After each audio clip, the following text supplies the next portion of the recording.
குஜராத் சூரத் நகரை சேர்ந்த ஜவுளி கடை உரிமையாளர் சந்தீப் கவுட். இவருடைய மனைவி வர்ஷாவுக்கு நிசை காஷ்யப் என்ற சகோதரரும் மம்தா காஷ்யப் என்ற சகோதரியும் உள்ளனர். இந்த நிலையில் மனைவி வர்ஷாவின் தங்கை மம்தாவை சந்தீப் கவுட் இரண்டாவதாக திருமணம் செய்து கொள்ள விரும்பியுள்ளார். இதுகுறித்து மனைவியிடமும் குடும்பத்தாரிடமும் தெரிவித்து வந்துள்ளார்.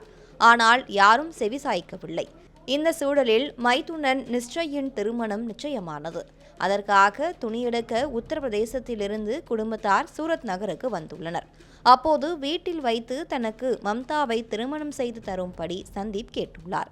அப்போது வாக்குவாதம் ஏற்படவே சந்தீப் வீட்டில் இருந்த கத்தியை எடுத்து மைதுனன் நிஷ்சயை தாக்கியுள்ளார். அப்போது தடுக்க வந்த தான் ஆசைப்பட்ட மம்தாவையும் அவர் கண்மூடித்தனமாக தாக்கியுள்ளார். இதில் சந்தீப்பின் மாமியாருக்கும் பலத்த காயம் ஏற்பட்டுள்ளது.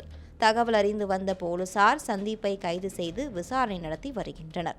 அவர்களது வீட்டு சுவர், தரை, திரைகள் என அனைத்திலும் ரத்தம் சிதறி கிடந்துள்ளது குறிப்பிடத்தக்கது.